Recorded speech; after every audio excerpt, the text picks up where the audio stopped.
Welcome back दोस्तों पिछले video में हमने ये समझा था कि LM339 जो ATX SMPS के अंदर में ये आईसी लगी होती है यहाँ पे, ये किस तरह से ये पूरे SMPS को कंट्रोल करती है। यानी कि ये किस तरह हमारी जो मेन सप्लाई है उसको ऑन या ऑफ करवाती है। ये ओवर करंट, ओवर वोल्टेज इसको डिटेक्ट करती है और सारी सप्लाइयों की वोल्टेज सही है या नहीं है वो चेक करने के बाद में ये एक पीजी सिग्नल जो है कंप्यूटर को भेजती है। तो ये सारी चीज़ें हमने लास्ट वीडियो में समझी थी। वो वीडियो अगर आपने नहीं देखी है तो वो आप देख लेना, ये लिंक ऊपर आ रहा है यहाँ पर। अब पिछली वीडियो को देखने के बाद मेरे कई दोस्तों ने ये कमेंट किया था कि सर ये जो सेक्शन है, ये जो आईसी है इस ATX पावर सप्लाई में, ये करंट को सेंस कैसे करती है। वोल्टेज का तो ठीक है, हमने समझ में आ गया कि ये वोल्टेज की लाइंस यहाँ से आई और ये TL494 पे यहाँ कनेक्ट हो गई फीडबैक के लिए। लेकिन करंट का जो फीडबैक है वो इसको कैसे मिल रहा है। जो फ्लाईबैक SMPS में हमने पढ़ा था कि उसमें जो मॉसफेट लगा होता है उसके सोर्स पिन के साथ में एक लो वैल्यू की रेजिस्टेंस लगाई होती है जिसको हम करंट सेंस रजिस्टर बोलते हैं।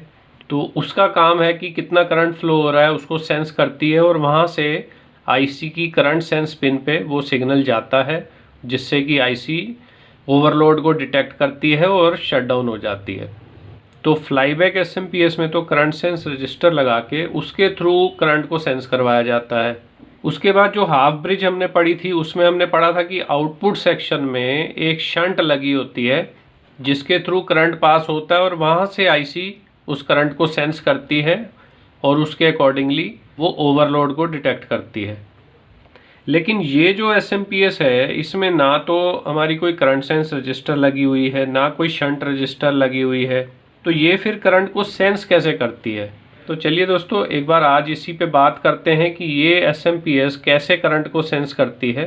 तो एक बार हमें ये समझ में आ गया कि ये करंट को सेंस कैसे करती है, तो उसके बाद में हम इसका अगर करंट को कम ज़्यादा करना चाहते हैं कुछ, या उस प्रोटेक्शन को बंद करना चाहते हैं तो वो हमारे लिए आसान हो जाएगा।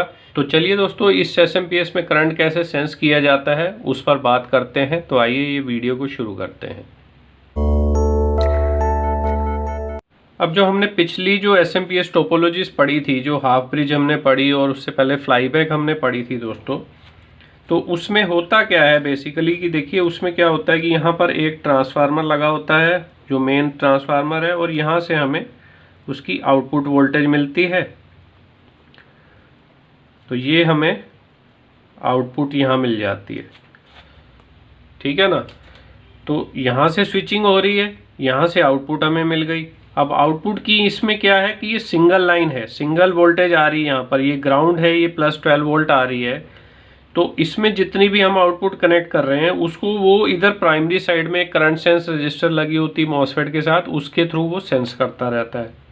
हाफ ब्रिज में क्या होता है, क्योंकि इसकी जो स्विचिंग आईसी है हाफ ब्रिज में वो सेकेंडरी साइड पे ही लगी होती है, तो सेकेंडरी साइड पे लगी है। तो ये जो आउटपुट जा रही होती है इसी के बीच में हम यहाँ पर एक शंट रजिस्टर लगा देते हैं ग्राउंड लाइन पे, और इधर से इसकी एक सेंस लाइन लेके और आईसी को दे देते हैं ताकि आईसी उसको सेंस कर सके कि क्या हो रहा है, वहाँ पर कितना करंट फ्लो हो रहा है।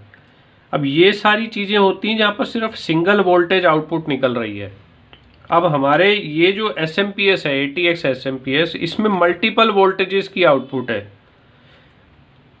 मल्टीपल मतलब कि ये जो इसकी सेकेंडरी वाइंडिंग है इसके बीच में से कई सारी टैपिंग्स निकाली हुई हैं, 12 वोल्ट की अलग है, 5 वोल्ट की अलग है। तो ये जो मल्टीपल वोल्टेजेस आउट हो रही हैं यहाँ पर, वो सारी कहाँ आ रही हैं, यहाँ पर इकट्ठी हो रही हैं। देखिए यहाँ मैं आपको फ्रेश पेज पे दिखाता हूँ, ये देखिए। अब इसमें आप देखेंगे कि ये सारी वोल्टेजेस जो हैं ये देखिए यहाँ पर आके इकट्ठी हो रही हैं और इन सबको एक साथ यहाँ पर जोड़ दिया गया, यहाँ सम कर दिया इनका, और सम करके ये वोल्टेज यहाँ से निकाल के और ये कंपैरेटर के 5 नंबर पिन पे हमने इनपुट करा दिए। अब ये जो समिंग यहाँ करते हैं कि जब ये सारी वोल्टेजेस सही हैं उस समय नो लोड पे SMPS के यहाँ लगभग 0.8 मिली वोल्ट आते हैं। ये वैल्यूज रेजिस्टेंस की इस तरह से सेट की होती हैं कि यहाँ पर 0.8 मिली वोल्ट आते हैं। अब जब यहाँ पर मल्टीपल आउटपुट्स निकलती हैं, यानी कि कई सारी आउटपुट निकल रही हैं, तो किसी एक आउटपुट पे अगर लोड पड़ जाता है उसका फीडबैक जो है वो आईसी को जाता है। यहाँ पर आईसी क्या करता है, अपना ड्यूटी साइकिल बढ़ाता है। ड्यूटी साइकिल बढ़ाने से क्या होता है, यहाँ पर मैग्नेटिक फील्ड ज़्यादा देर तक बनती है और स्ट्रॉन्ग मैग्नेटिक फील्ड बनती है, जिसकी वजह से हमें सेकेंडरी साइड में आउटपुट ज़्यादा मिलती है। अब आउटपुट जिस लाइन पे हमारी कम हुई थी, मान लीजिए हमने 12 वोल्ट की लाइन पे लोड डाल दिया है और बाकी लाइंस पे हमने लोड नहीं डाला है, तो 12 वोल्ट की लाइन पे जब हम लोड डालेंगे तो उसकी वोल्टेज ड्रॉप होगी। जब वो वोल्टेज ड्रॉप होगी तो आईसी को फीडबैक आएगा यहाँ पर कि वोल्टेज ड्रॉप हो रही है। तो जब वो वोल्टेज ड्रॉप का फीडबैक आएगा, ये आईसी क्या करेगी, अपनी ड्यूटी साइकिल को बढ़ाएगी। तो जैसे ही ड्यूटी साइकिल को बढ़ाएगी तो ये यहाँ पर जो मैग्नेटिक फील्ड है ये इंक्रीज हो जाएगी, और इंक्रीज होने से क्या होगा, सेकेंडरी वाइंडिंग में ज़्यादा वोल्टेज इंड्यूस होंगे। अब वो ज़्यादा वोल्टेज सिर्फ वो 12 वोल्ट की लाइन में नहीं होंगे, क्योंकि ये पूरी की पूरी एक ही वाइंडिंग है। तो जब यहाँ मैग्नेटिक फील्ड ज़्यादा बनेगी तो पूरी वाइंडिंग में वोल्टेज ज़्यादा बनेंगे। तो जो 12 वोल्ट में मान लीजिए 12 वोल्ट से घट के 11.5 वोल्ट हो गए थे, तो 11.5 वोल्ट जो हो गए थे वो बढ़ के वापस 12 हो जाएंगे। लेकिन पहले जो 5 वोल्ट थे जिस पे हमने लोड नहीं डाला, तो वो तो कम हुए नहीं थे 5 वोल्ट। ये 11.5 जब बढ़ के 12 होंगे यहाँ पे, तो उस समय ये जो 5 वोल्ट हैं ये भी कुछ बढ़ जाएंगे। उसके साथ साथ दूसरी जो वोल्टेजेस हैं, सारी वोल्टेज थोड़ी थोड़ी बढ़ जाएंगी। तो जब सारी वोल्टेज थोड़ी थोड़ी बढ़ेंगी तो उस समय क्या होगा कि ये जो इस पॉइंट पे हमने सब वोल्टेज को एड अप किया है, सम किया है, यहाँ मैं आपको फ्रेश पेज पे दिखाता हूँ। देखिए ये दूसरा है, ये यहाँ पर हमने सारी वोल्टेजेस ला के इसको दी हुई हैं।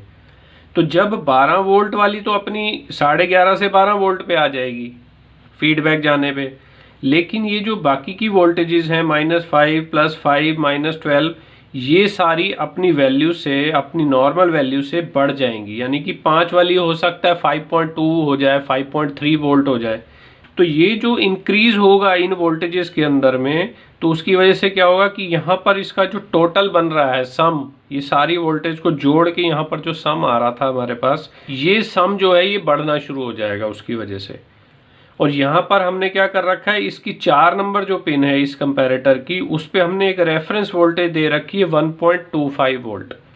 तो यानी कि कहने का मतलब ये है कि हमने इस एसएमपीएस को ये बोल रखा है कि जब तक इस लाइन पे ये जो सारी वोल्टेज का सम है वो 0.8 से बढ़ के 1.25 तक नहीं हो जाता है, तब तक हम करंट को नॉर्मल मानेंगे और एसएमपीएस वोल्टेज को और करंट को अलाउ करेगी।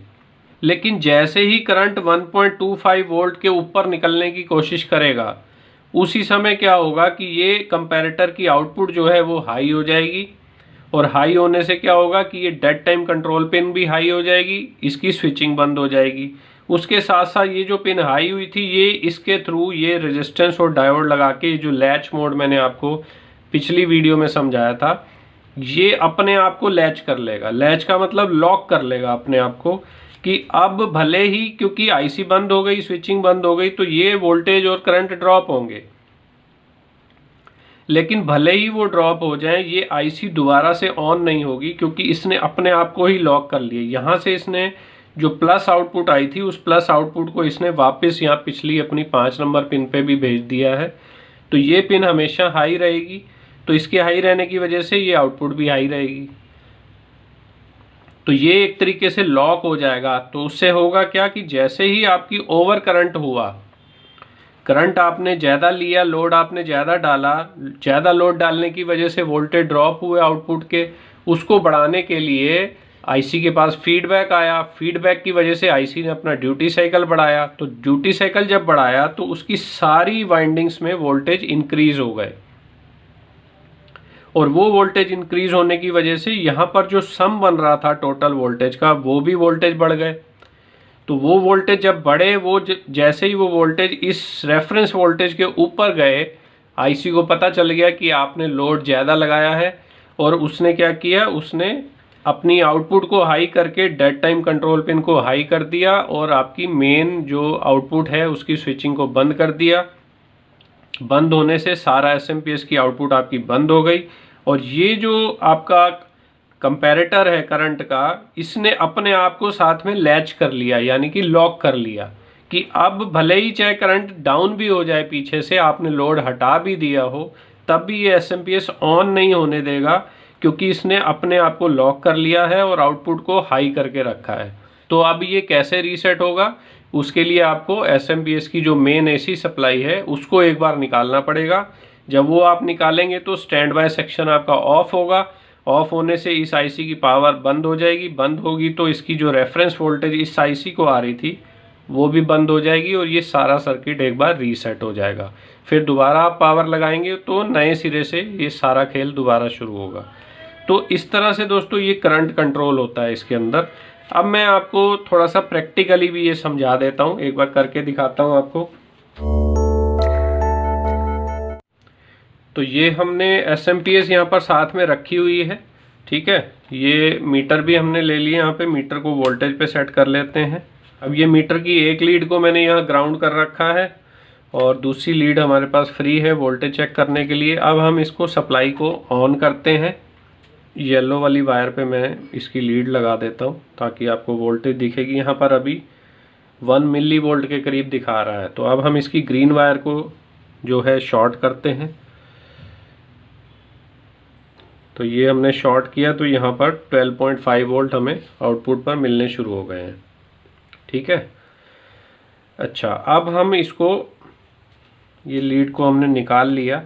अब यहाँ पर जो 4 नंबर पिन है हमारी इस कंपैरेटर की, ये जो करंट वाला कंपैरेटर है हमारा, इसकी जो 4 नंबर पिन है जो कि हमारी रेफरेंस वोल्टेज है, तो ये 4 नंबर पिन अगर हम इस पे देखेंगे तो ये 1 2 3 और ये 4। तो आप देखिए 4 नंबर पे 1.23 वोल्ट हमें मिल रहे हैं यहाँ पे।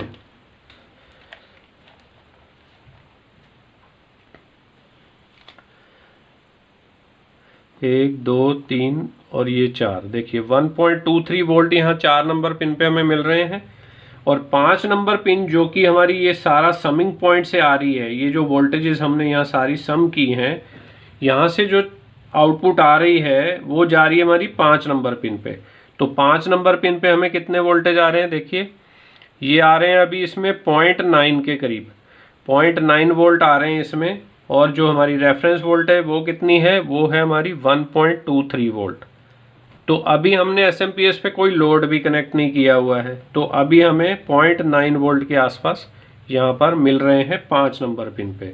तो अब इसका मतलब क्या है, इसका मतलब ये है दोस्तों कि ये जो 0.9 वोल्ट यहाँ 5 नंबर पिन पे आ रहे हैं, जब ये 4 नंबर पिन यानी कि ये वाली जो 4 नंबर पिन है 1.23 वोल्ट दिखा रहा है, तो जब ये जो 0.9 वोल्ट हैं वो बढ़कर 1.23 वोल्ट के ऊपर जाने लगेंगे, उस समय हमारी SMPS टर्न ऑफ का सिग्नल भेज देगी।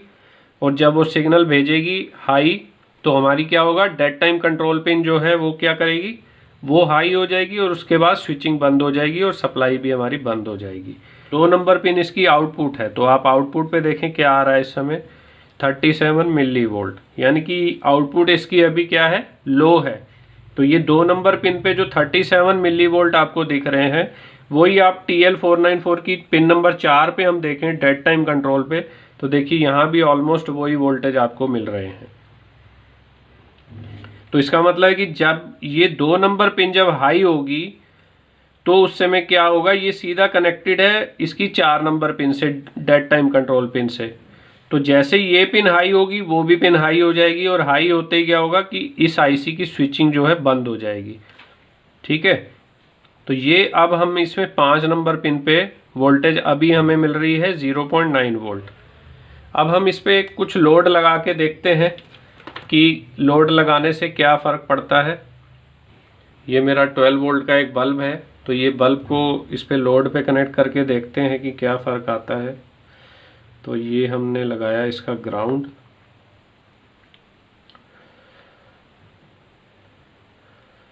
और ये लगाया हमने, तो ये बल्ब इसमें हमने कनेक्ट कर दिया है।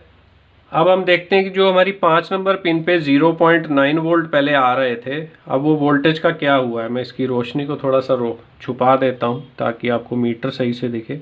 तो ये हमारे 1 2 3 4 और ये है हमारी 5 नंबर पिन। तो अब आप देखिए 5 नंबर पिन पे 1.088 वोल्ट आ गए हैं, पहले कितने आ रहे थे, 0.9 वोल्ट। तो अब ये थोड़ा सा लोड हमने इस पे लगाया है तो आप देखेंगे कि इसमें वोल्टेज जो है इंक्रीज हो गई है, 1.088 वोल्ट हो गई है। ठीक है, तो अब अगर इसको मैं बल्ब को हटाता हूँ तो आप देखेंगे, ये देखिए वोल्टेज वापस आ गई हमारी 0.9 वोल्ट पे। तो इस तरह से क्या हो रहा है कि जैसे ही हम लोड इस पे लगाते हैं तो लोड लगाने से वो वोल्टेज इंक्रीज होती है 5 नंबर पिन पे, जो कि ये सारी वोल्टेजेस का समिंग पॉइंट है। और जब लोड हमारा इतना हो जाएगा कि वो वोल्टेज हमारी ये जो रेफरेंस वोल्टेज है 4 नंबर पिन की 1.23 वोल्ट, इससे अगर ऊपर जाएगी तो क्या होगा, हमारा इसका 2 नंबर जो पिन है ये हाई हो जाएगी उस समय, ये वाली, ये अभी कितना है 37.3 मिली वोल्ट आ रही है। तो ये पिन जब हाई हो जाएगी तो ये डेड टाइम कंट्रोल को हाई करके स्विचिंग को बंद करवा देगी। ठीक है ना। अब मैं इस पर थोड़ा ज़्यादा लोड कनेक्ट करके दिखाता हूँ आपको कि उसके बाद क्या फ़र्क आता है इस पर।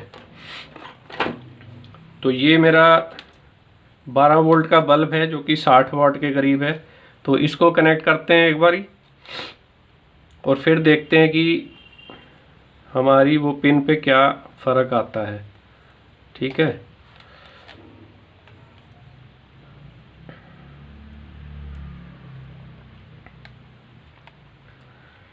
तो पहले मैं इस बल्ब को तो हम थोड़ा साइड में रखते हैं और इसकी 5 नंबर पिन पे मैं मल्टीमीटर को कनेक्ट कर लेता हूँ। ये देखिए 0.9 वोल्ट अभी ये इसमें आ रहे हैं और जैसे ही मैं इसमें ये लगाता हूँ दूसरी पिन, ये देखिए आप देखेंगे यहाँ पर वोल्टेज बढ़ के कितने हो गए, 2.4 वोल्ट हो गए हैं।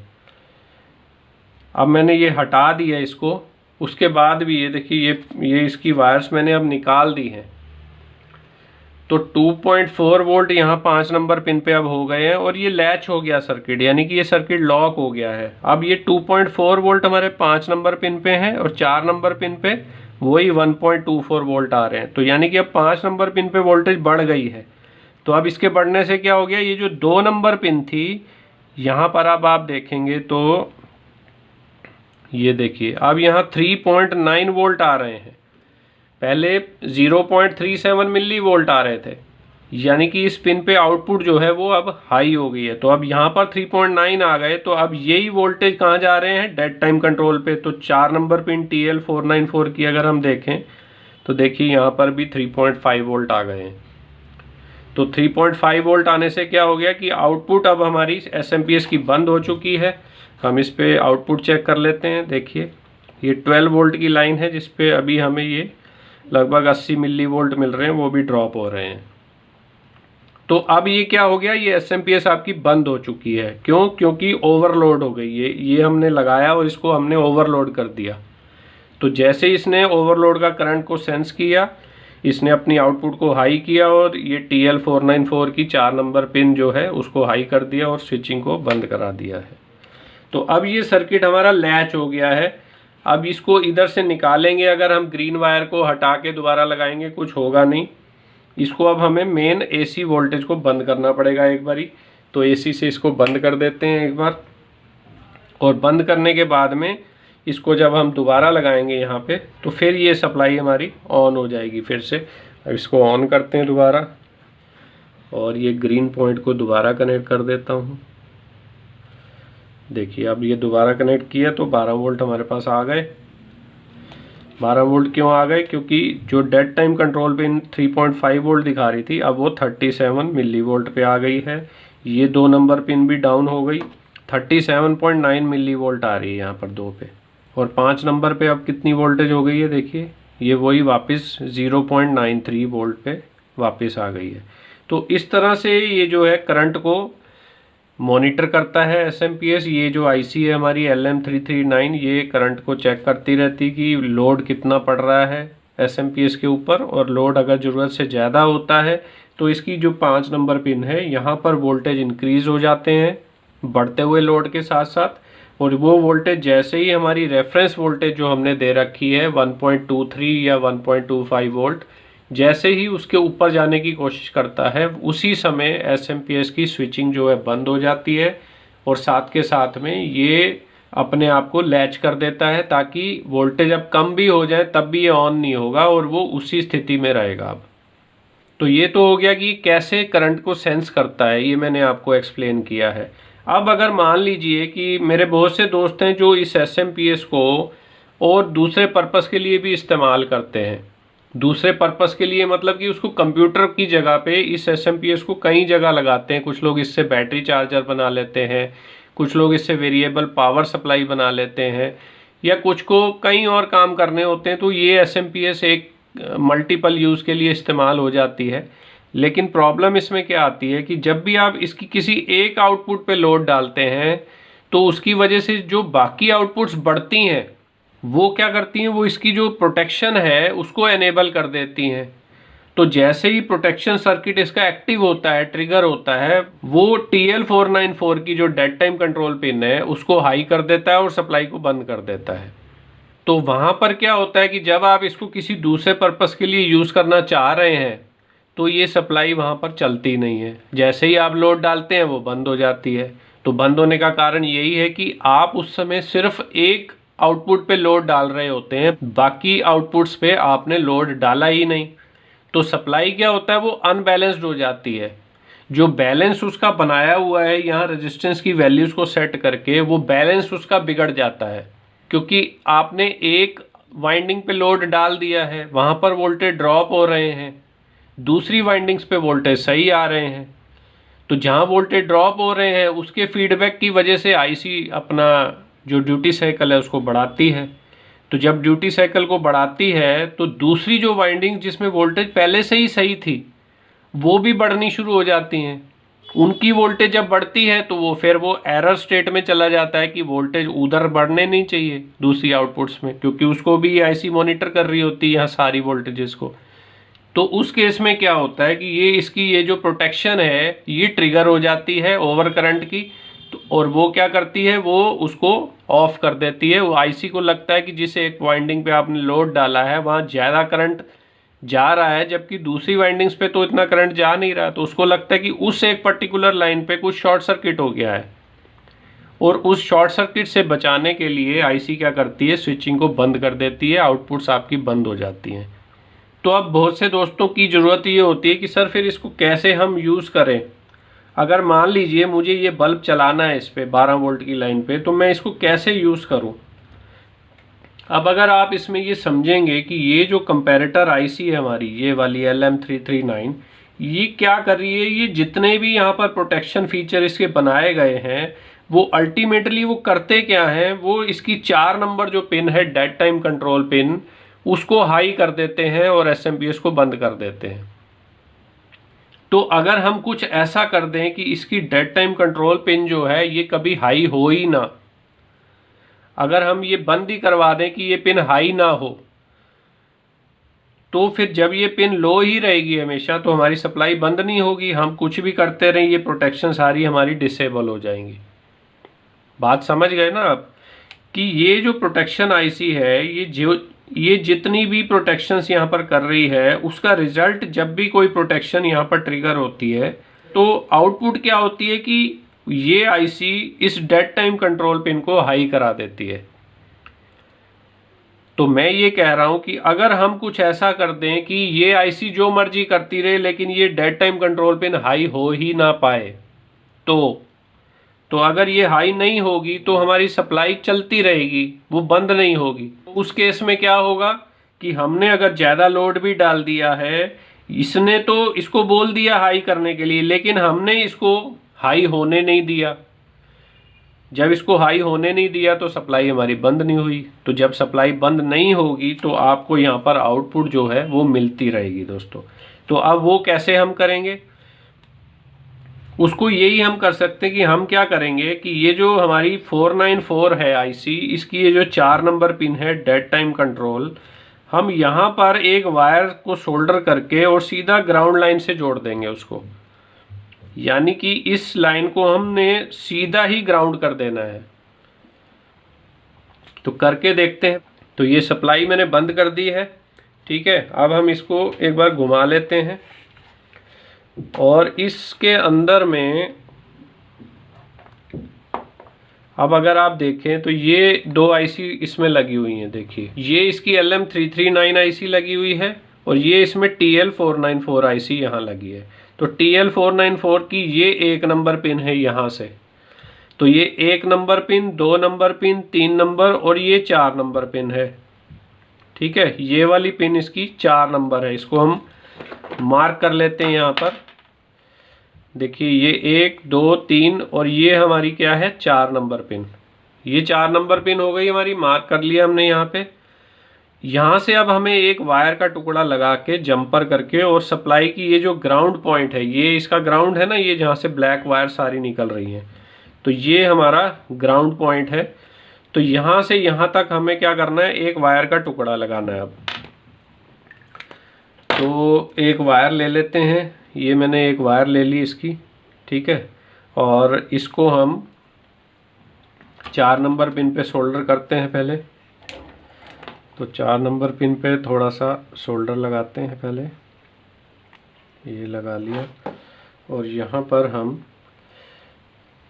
ये वायर अपनी एक लगा देते हैं।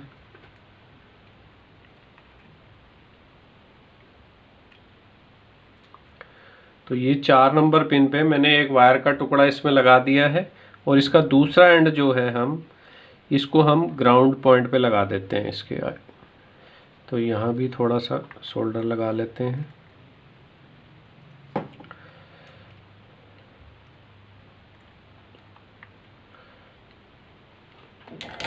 तो ये अब हमने क्या किया है दोस्तों, देखिए इस प्रोटेक्शन को हमने बाईपास कर दिया है। हमने क्या किया है, TL494 की पिन नंबर 4 को हमने यहाँ ग्राउंड पॉइंट पे कनेक्ट कर दिया है। ठीक है, तो अब क्या हो गया, अब ये जो डेड टाइम कंट्रोल की हमारी पिन है, देखिए अब ये जो 4 नंबर पिन हमारी डेड टाइम कंट्रोल है, अब इसको हमने परमानेंटली ग्राउंड ही कर दिया है। यानी कि अब ये पिन हाई हो ही नहीं सकती है। ये आईसी जो मर्जी सिग्नल यहाँ से भेजता रहे, ये पिन हमेशा ग्राउंड ही रहेगी। तो जिस समय हम एसएमपीएस को पावर ऑन करते हैं, मतलब एसी सप्लाई देते हैं, अभी यहाँ पर हमने ग्रीन वायर को कनेक्ट नहीं किया है ब्लैक से। तो जिस समय ग्रीन वायर ब्लैक से कनेक्ट नहीं होती है, उस समय क्या होता है, ये जो LM339 है, इसका ये वाला जो कंपैरेटर है, ये डेड टाइम कंट्रोल पिन को क्या करता है, हाई करके रखता है, ताकि हमारी मेन सप्लाई ऑन ना हो जब तक ये ग्रीन वायर को हम ग्राउंड ना करें। ये PS ऑन जो ग्रीन वायर है यहाँ पर, ये जब तक ग्राउंड नहीं होगी तब तक ये सप्लाई आउटपुट नहीं देगी और इसको लो नहीं करेगी। ये पिन हाई रहेगी और सप्लाई हमारी ऑन नहीं होगी। लेकिन अभी हमने क्या कर दिया, हमने इस पिन को डायरेक्ट ग्राउंड कर दिया है। तो अब इसके किसी भी कंपैरेटर का कोई भी असर इस पिन पे नहीं पड़ेगा। ये इसको पहले हाई करके रख रहा है, लेकिन हमने इसको लो पहले से ही कर दिया है। तो इसका मतलब ये हो गया कि अब हमें ये जो ग्रीन वायर है, इसको भी शॉर्ट करने की जरूरत नहीं है, क्योंकि हमने डेड टाइम कंट्रोल पिन को ऑलरेडी लो करके ही रखा हुआ है। तो अब हम क्या होगा, जैसे ही हम एसी सप्लाई कनेक्ट करेंगे, हमारी पावर सप्लाई ऑन हो जाएगी बिना ग्रीन वायर को कनेक्ट किए। मैं दिखाता हूँ आपको। देखिए ये मल्टीमीटर की पॉजिटिव लीड मैंने यहाँ लगा दी इसकी 12 वोल्ट वाली लाइन में, और ये मल्टीमीटर को ऑन कर लिया। ठीक है, अब मैं इसको सप्लाई को ऑन करता हूँ। देखिए जैसे ही मैंने सप्लाई ऑन की है, हमारी आउटपुट आ गई यहाँ 12 वोल्ट की, जबकि हमने ये इस पे ग्रीन वायर को अभी शॉर्ट भी नहीं किया है। ग्रीन वायर को हमने कुछ नहीं किया है, फिर भी हमें सप्लाई मिल रही है यहाँ पर। वो क्यों मिल रही है, उसकी वजह यही है कि ये जो IC339 जो है, इसकी अल्टीमेट कंट्रोल क्या होता है, इसका 4 number pin dead time control. तो ये आईसी इस पिन को हाई करना चाहती है, लेकिन हमने उसको पहले से ही ग्राउंड कर रखा है, तो ये हाई हो ही नहीं पा रही उससे। तो जब ये पिन हाई नहीं होगी, लो रहेगी, तो ये सप्लाई ऑन हो जाएगी हमारी बिना ग्रीन वायर को कुछ भी किए। तो अब अगर हम इस बल्ब को इसमें कनेक्ट करेंगे तो भी हमारी सप्लाई बंद नहीं होने वाली है उस केस में। देखिए मैं करके दिखाता हूँ आपको। पहले जो हमारी ओवर करंट की वजह से सप्लाई बंद हो जाती थी, अब उसको प्रोटेक्शन को हमने क्या कर दिया, बाईपास कर दिया है हमने। ये मैंने इसमें एक लाइन इसमें ये ग्राउंड की कनेक्ट कर ली, ठीक है, और दूसरी वायर हमारी ये बल्ब की आ गई। तो आप देखेंगे बल्ब हमारा ऑन हो गया है। देखिए बल्ब हमारा ऑन हो गया है, लेकिन वोल्टेज हमारी क्या हो गया, ड्रॉप हो गई है, 11.3 वोल्ट पे आ गया है वो, क्योंकि सप्लाई ओवरलोड हो रही है, तो वोल्टेज हमारी ड्रॉप हो रही है उस केस में। तो थोड़ी बहुत वोल्टेज यहाँ ड्रॉप करेगी। अभी इस पे अगर मैं एक लोड और डाल देता हूँ, देखिए ये 2 बल्ब हैं इसी बल्ब के अंदर, तो ब्राइटनेस हमारे बल्ब की बढ़ जाएगी, ये देखिए। और वोल्टेज हमारी कितनी हो गई अब इस केस में, देखिए 11.2 वोल्ट हो गए हैं यहाँ पे। तो इस तरह से हमने क्या किया है, देखिए हमने इसकी जो आउटपुट प्रोटेक्शन थी, प्रोटेक्शन को हमने डिसेबल कर दिया है और सप्लाई को हमने डायरेक्ट इसमें ऑन कर लिया है बिना प्रोटेक्शन के। तो अब क्या हो रहा है कि अब ये जो डेड टाइम कंट्रोल पिन है हमारी, तो डेड टाइम कंट्रोल जो है अब हमारा इस समय वो परमानेंट ग्राउंड है और हमारी जो सप्लाई है उसकी प्रोटेक्शन जो है वो डिसेबल हो गई है। तो अब हमारी आउटपुट इसमें चल रही है। अब इसके साथ साथ हम दूसरी वोल्टेजेस को भी देख लेते हैं एक बारी, 5 वोल्ट पे कितने आ रहे हैं वो भी चेक कर लेते हैं। तो ये मैंने 5 वोल्ट की लाइन पे लगाई, तो देखिए 5.19 वोल्ट आ रहे हैं इसमें। और अगर मैं ये लोड को यहाँ से डिस्कनेक्ट करता हूँ तो ये प्रॉपर देखिए अब 5 वोल्ट यहाँ आ रहे हैं।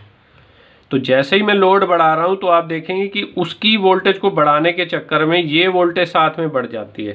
देखिए मैं दोबारा कनेक्ट करता हूँ बल्ब को, 1 मिनट, ये 5 वोल्ट वाली लाइन निकल गई है। हाँ, तो ये 5.0 वोल्ट सही आ रहे थे। अब जैसे ही मैंने इस पे बल्ब को लगाया तो आप देखिए 5.2 वोल्ट तक चला गया है आउटपुट। तो इस तरह से क्या होता है कि आउटपुट हमारी बढ़ती है साथ में दूसरी वाइंडिंग्स पे। अगर एक वाइंडिंग पे हमने लोड डाला है तो दूसरी वाइंडिंग पे जो ये जो वोल्टेज बढ़ रही है यही जाके उस प्रोटेक्शन को एक्टिव करा देती है और आईसी जो है हमारी स्विचिंग को बंद करा के सप्लाई को बंद कर देती है। तो उम्मीद करता हूं दोस्तों अब इस वीडियो से आप समझ गए होंगे कि करंट कंट्रोल कैसे होता है। मैंने आपको थ्योरेटिकली भी समझाया, प्रैक्टिकली भी समझाया, और उसको कैसे डिसेबल कर सकते हैं वो भी आपको बताया और करके आपको दिखाया भी है। अगर हम डेड टाइम कंट्रोल पिन को लो नहीं करते हैं, जैसे अभी हमने जंपर लगा के किया हुआ है, तो ये बल्ब को हम ऑन नहीं कर सकते इसके ऊपर। जैसे ही आप बल्ब लगाओगे सप्लाई ऑफ हो जाएगी। तो ये सारा खेल इसका है। ये जो LM339 हमारी वोल्टेज कंपैरेटर आईसी लगी हुई है, इसी से ही ये सारी प्रोटेक्शंस जो हैं एनेबल होती हैं। और जैसे ही आपने सिर्फ एक पिन जो डेड टाइम कंट्रोल पिन है उसको जैसे ही आपने ग्राउंड किया, सारी प्रोटेक्शंस डिसेबल हो गई उसके साथ ही। क्यों? क्योंकि ये जो कंपैरेटर आईसी है ये उसी एक पिन को ही ये कंट्रोल करती है, उसी को हाई या लो करके सप्लाई को ऑन या ऑफ करवाती है ये। ठीक है दोस्तों, तो उम्मीद करता हूँ कि ये वीडियो आपको पसंद आई होगी। अगर पसंद आई है तो इसको आप लाइक करें। आपका कोई भी सवाल हो तो आप नीचे कमेंट्स में लिख सकते हैं, मैं आपको रिप्लाई कर दूंगा। और चैनल सब्सक्राइब नहीं किया है तो चैनल भी सब्सक्राइब कर लीजिए दोस्तों। मैं अगली वीडियो में जल्दी आपसे मिलता हूँ, तब तक के लिए नमस्कार दोस्तों।